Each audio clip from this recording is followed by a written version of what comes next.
భారతరత్న స్వర్గీయ రాజీవ్ గాంధీ గారు చనిపోయి 30 సంవత్సరాలు గడుస్తున్నా ఇప్పటికీ ఆయన సంవత్సరంలో మనము ఆయన ఏదైతే సృష్టించిన సాంకేతిక విప్లవం ఉందో ఈరోజు ఏఐ కానీ అలాగే ఐటీ రంగం కానీ కంప్యూటర్ కానీ స్మార్ట్ ఫోన్ కానీ మనం ఏదైతే వాడుతున్నామో ఆ రోజు ఆయన ఆలోచన ప్రకారమే జరిగిన సంస్కరణలు తప్ప అలాగే 40 సంవత్సరాలకి అతి చిన్న వయస్కులో ఆయన ప్రధానమంత్రిగా కావడం చరిత్రలో ప్రథమసారి అదే రికార్డుగా ఉంది.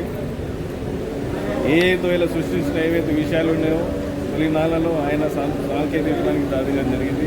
18 ఏళ్ళ ఓటకు కల్పించడం జరిగింది. 21 సంవత్సరాల నుంచి 18 ఏళ్లకు ఉగ్రవాదులు ఏదైతే ఆయనను ఈరోజు 35 సంవత్సరాల క్రితం ఆయన పుట్టాను పెట్టుకున్నారో మన భారతదేశం అనుకున్న స్థాయిలో ఏదైతే అభివృద్ధి సాగని లేదనుకుంటున్నాము అలాంటి యువ నాయకులని పుట్టాను పెట్టుకోవడం విజన్ ఉన్న నాయకుడు ఈరోజు మన మధ్యలో ఉండుంటే ఇంకా భారతదేశం ఎంత అత్యున్నతగా కొనసాగేదని మనం విన్నవించుకుంటూ ఉగ్రవాదులు పూనుకునే చర్యని ఉగ్రవాద వ్యతిరేక దినోత్సవంగా ప్రకటిస్తూ ఈరోజు మే 21 అనేది భారతదేశంలో అత్యంత దుర్దినంగా భావిస్తున్నాం.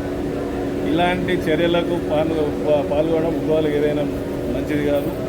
కాబట్టి రాజీవ్ గాంధీ గారు లాంటి నాయకులు మన మధ్య లేకపోవడం చాలా బాధాకరం.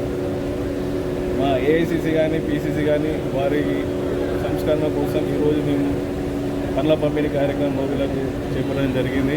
అలాగే ప్రతి ఏటా పెరుంబదూరు నుంచి రాజీవ్ గాంధీ సద్భావన యాత్ర పేరిట ఒక జ్యోతి యాత్ర నిర్వహిస్తాం. అలాగే మరణించిన దినం సందర్భంలో రాజీవ్ మెమోరియల్ యూత్ అనే జ్యోతి యాత్ర నిర్వహిస్తాం. ప్రతి ఏడాది 2 జ్యోతి యాత్రలు ఆయన స్మరించుకునే ఉంటాం.